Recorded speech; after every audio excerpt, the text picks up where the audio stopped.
Welcome back to the channel, the channel. I'm Neal, your host for GuitarTricks.com. We got a free lesson for you this week, and the tip of the week is coming your way right now. Check it out. Tip of the week is using the F sharp on your D chord. Let's say you're playing an open position D. Not as heavy as those other cool power chords on the guitar neck, but you can make it heavier by adding the F sharp. Bam! Throw that in there.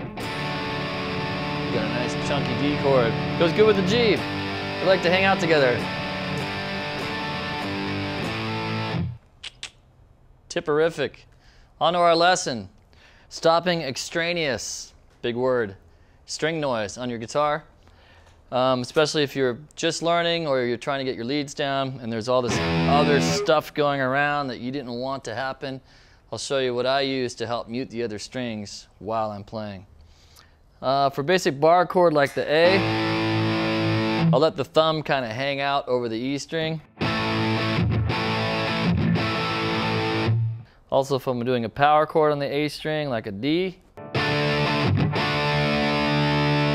this gives you the flexibility to drive with the right hand while you move around with the left hand, so it keeps the energy of the right hand going without having to think too much on the left.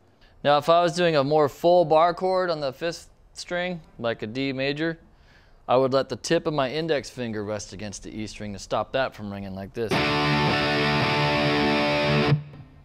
I was playing that D open chord without any bass note, I would let the thumb drift over to the A and the E string. Now, if I want to mute and I'm doing some leads, let's say I'm up here around the 12th fret doing some funky kind of lead thing, I would use the fleshy part of my finger to mute the top strings, and then the thumb on the low E, and I would use my middle finger to kind of rest on the A string in between rhythms. Now, if you're doing just leads, some single note leads, see up here in the upper register, to keep them from ringing out. You really just want one note to play when you're soloing.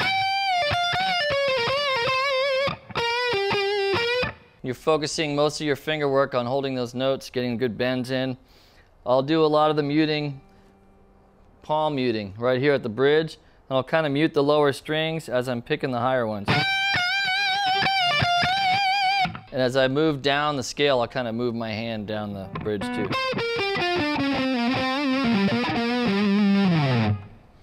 It's your lesson for the week, your freebie. This covers a large portion of the string ringing problems you'll have up and down the neck, so hopefully this helps you out and help you play just the notes that you want to play and not send out any more information than you want to. And you'll sound a lot more professional too, having a nice clean picking sound.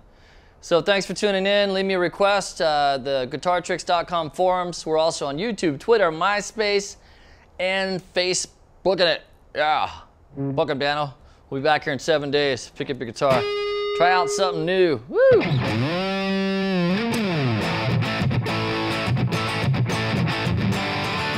I'll see you later.